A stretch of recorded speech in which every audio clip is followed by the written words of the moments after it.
Now, most books will go into great detail about how to put yourself into a self-hypnotic trance. I'm on self-hypnosis. Self-hypnosis. And these books will tell you exactly what to say. They will tell you exactly how to say it. You have to tell yourself consciously what to do and how to do it, and therein lies the trouble. That's the trouble. You're making the whole darn thing conscious. Let me tell you another way of doing it.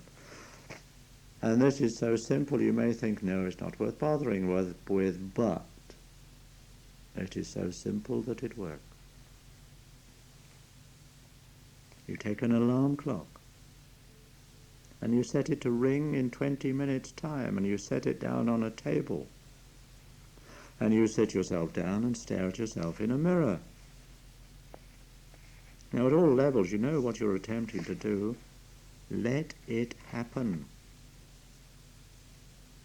If you trust your unconscious mind, it will do all the auto-hypnosis you want. Maybe it has a better idea of what you need than the conscious mind does. It knows an awful lot more about you than the conscious mind. So try it that way for a time and be surprised. 20 minutes can go by in a flash. So quickly, in fact, you wonder if you set the alarm clock correctly in the first place. Strange how time can have so many different meanings. Mind you, you know that anyhow. Our perception of time can change depending on the experience. You can be sitting in a dentist chair and 5 minutes can seem like an hour.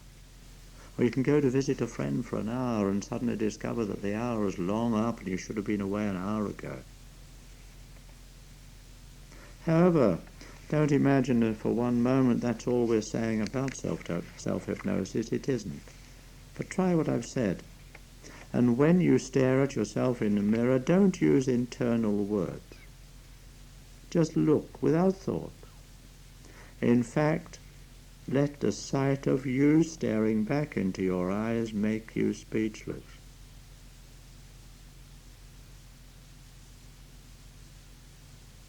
And it might be good for me to mention, and for you to remember, that you are looking at a lie when you're looking in the mirror. It's the mirror image that's looking at the truth.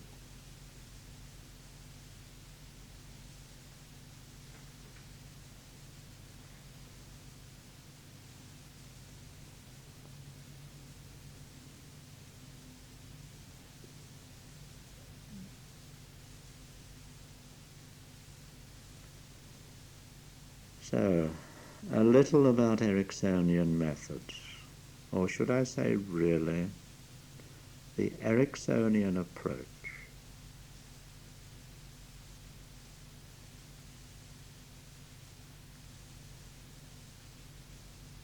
An Ericksonian induction is comparatively easy.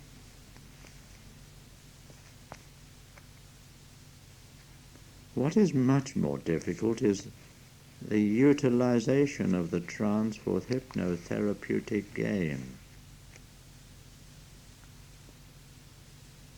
You can induce trance easily, and then the work starts, utilizing the trance. And lots of thinking on your part is necessary.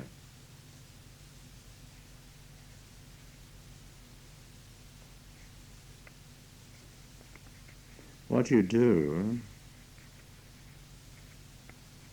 to utilize the unconscious mind, you actually ask the unconscious mind in various ways to assist the person to do what is needed. Asking the unconscious mind to add its support and its awarenesses and its intelligence to do what the person wants, whether it's assisting in altering symptomatic behavior or just learning some particular skill. Now, people often have strange ideas about hypnosis. They think it's putting a person into a magical state called trance and then planting suggestions in the head, telling the person specifically what he has to do. Now, Erickson demonstrated that it's infinitely more effective to trust the unconscious to do what should be done. As he so often said, after all, the unconscious knows more about you than is known on a conscious level.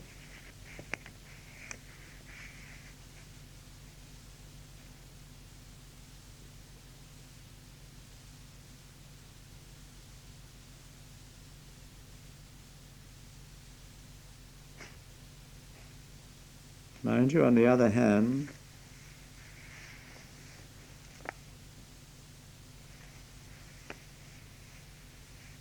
or on the same hand, one can ask a person's unconscious to be creative, create solutions to problems, create conditions for successful change.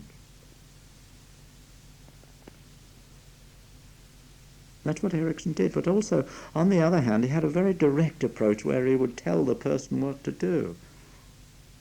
Rather paradoxical, really. On the one hand, a strong directive way of working, and on the other, a very permissive approach. In a way, with a permissive approach, the client is in charge of therapy, or at least the person's unconscious is in charge, directing what has to be done, how it's to be done, and even when it's to be done.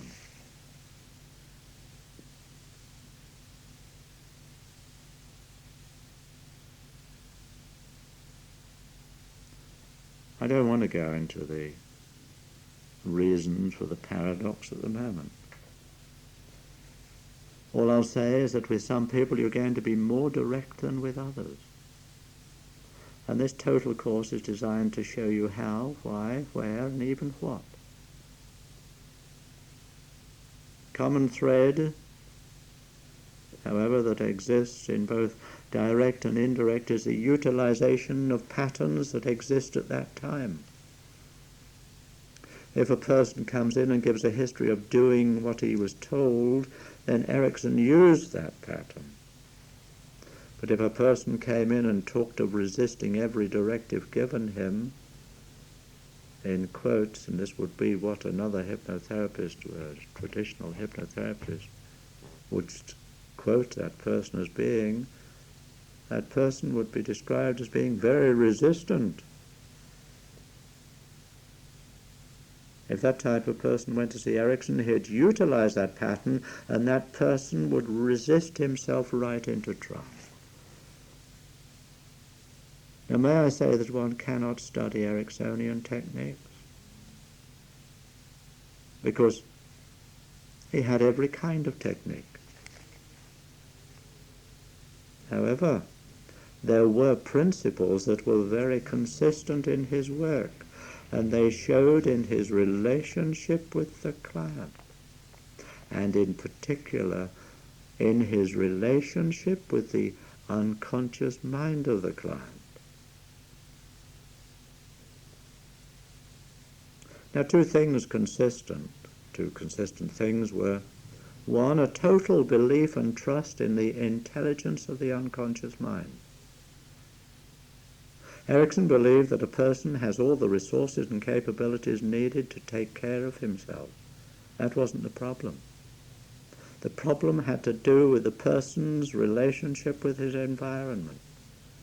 The environment got in the way so that the person couldn't use the resources. The second consistent thing was that Erickson had the ability to demonstrate that a person could do what he said he couldn't do.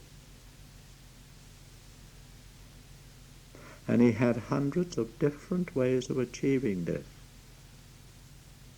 And what we intend doing is show you how you can construct strategies that will allow people to have unconscious experiences that will enable them to change,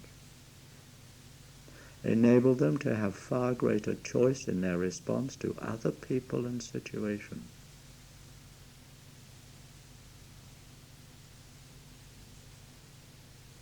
We intend giving you various keys to techniques. They may appear to be very different from each other, but the consistent thread through them all is that every person is unique, that every therapy is a totally new therapy. And doesn't that differ from the usual approach of hypnosis, where there is a method for treating this, a standard method for treating that? Now, lots of books have been written about Erickson, and each author will present a different aspect. Haley presented, to a large extent, an authoritarian aspect, a manipulation approach. There's a different picture from Bandler and Grinder. They presented Erickson's specific vocal pattern. Rossi talks of other things, Ernest L. Rossi. But whatever is presented as being Erickson, one thing that remained consistent was his sense of wanting people to become aware of those things they are not aware of. Namely, resources inside which they don't really realize they have. Now, Erickson worked a lot without any formal induction of hypnosis.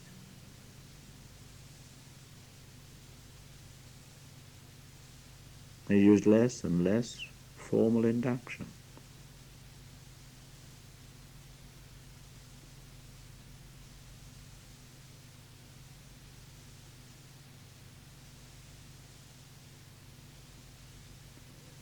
After a while you get to know that really there is very little else other than hypnosis.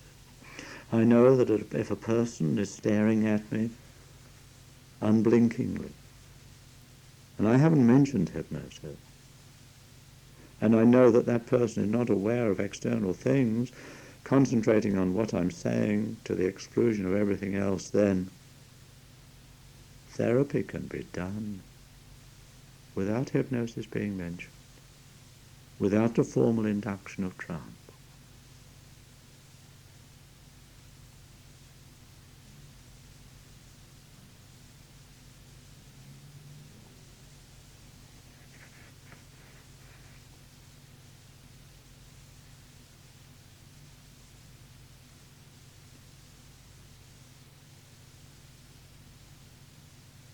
I wish more people would allow their unconscious to do the work for them.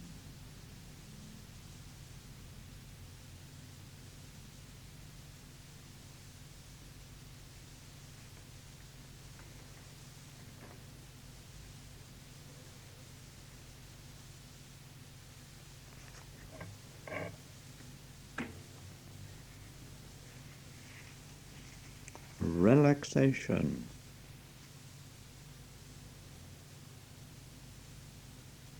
I talked about the standardized inductions which use the word relax 40 to 50 times. It's a common word that you hear these days. It's a common request. One of the commonest requests you hear is, why don't you relax? We often hear it, and maybe we've said it many times to other people. Mind you, with some people, relax is a dirty word. If you are suffering from anxiety and you can't relax, everyone around you say, relax? Why don't you relax? Oh, for Pete's sake, relax. You hate the word after a while. But this ability to rest and be relaxed is a very prime factor in good health and well-being.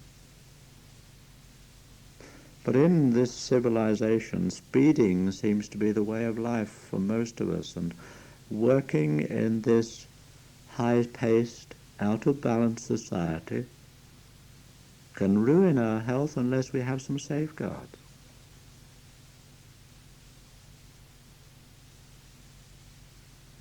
And one safeguard we have built into us is the ability to relax deeply and frequently.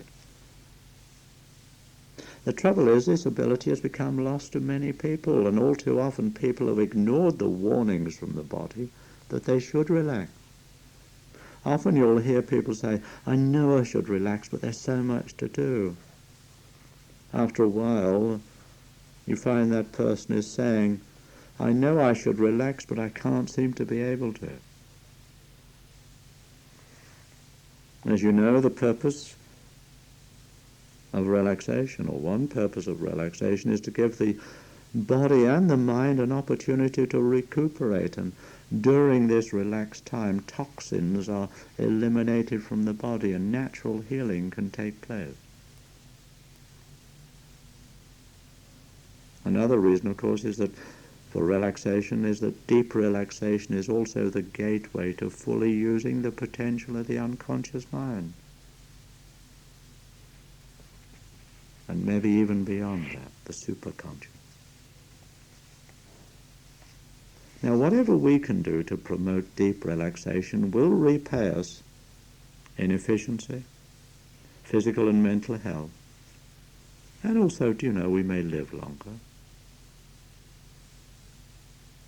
Besides sleep, which I'll come onto in a few minutes, we need daily periods of relaxation for our health, our sanity, and inner peace.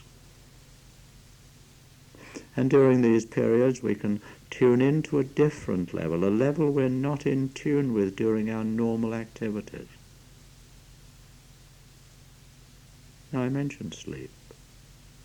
Since we spend anything up to 1/3 of our lives in sleep, one would think that would be more than sufficient to keep us healthy and sane. But it seems to not be the case in this world of ours. We take our problems to bed with us. And with the majority of people, or it seems to be the majority, we either spend hours worrying about our problems before going off into a troubled sleep, or we drug ourselves to sleep. And one common cry these days is, I don't sleep well, and I wake up as tired as when I went to bed.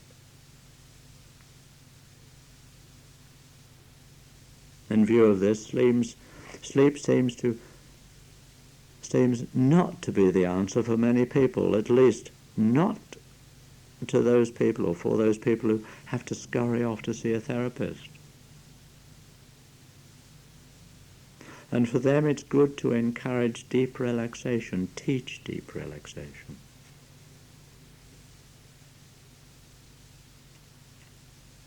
Now, for complete relaxation to occur, the brain, mind, the sympathetic nervous system, and the body must be quiet and calm. Deep relaxation means relaxing the body, relaxing the emotions, relaxing the mind.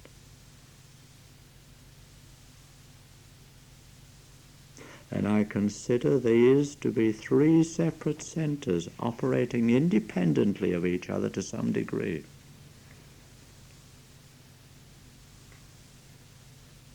Our nerves, of course, control our musculature and direct that complex of activities we call emotional. Emotions are usually accompanied by motor activity, although there may be or may not be overt physical movement. We may be angry and have the urge to hit out, but inhibit this action by tensing muscles which are antagonistic to those which would hit out. There may be motor activity without emotion, and there may be brain activity without emotion or motor activity. So whilst brain, sympathetic nervous system, and motor nervous system overlap to some degree, they also operate independently.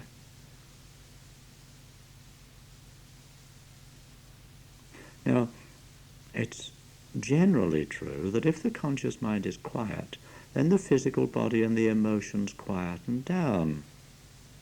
However, there may be pockets or areas of physical tension that remain even though the mind and emotions are quietened. And once set in existence, these pockets, these areas, can remain indefinitely. Now, one of the things I do with quite a number of clients is I ask the client to scan the body. Is there any part you can't sense, get into feeling with? Very often the part that can't be sensed at all, is where a physical problem begins. Those pockets, those areas of tension are there and can remain there for very long periods of time, even though conscious awareness of tension has been lost.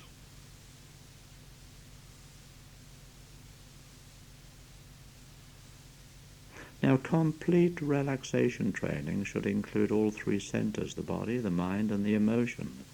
And this complete relaxation allows recuperation to take place. Now, complete relaxation is very different from the usual concept of relaxation. Most people think that, well, I read a book, or I watch a film, I watch TV, or I knit, or whatever. They think that's relaxing. That type of activity is so very often a diversion rather than relaxation. And in diversions, the mind doesn't necessarily relax, and frequently neither does the body. And body tensions often persist during the night, as do emotions, as the mind continues this active, low-level worrying, low-level planning. Deep relaxation doesn't occur unless the mind becomes quiet. So how can it be achieved?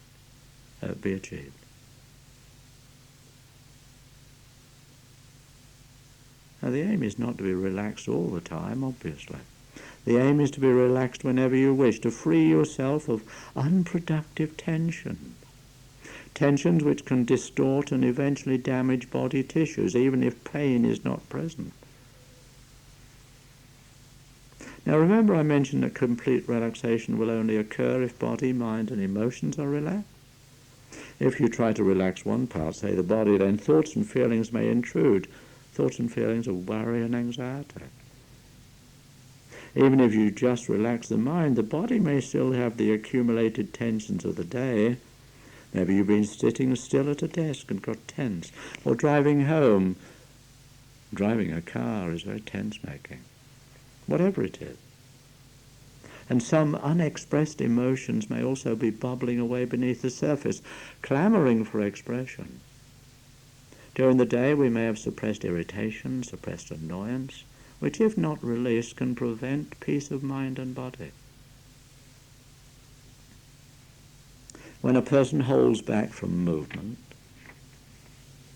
stopping, hitting out, or running away as examples, as much energy is required in the holding, in the stopping, as in the movement itself.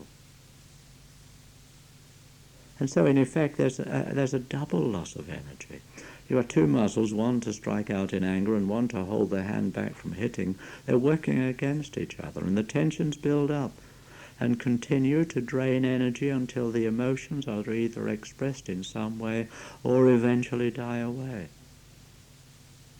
This, of course, means that any relaxation processes will be more effective if it is preceded by a discharge of mental, emotional, or physical tension.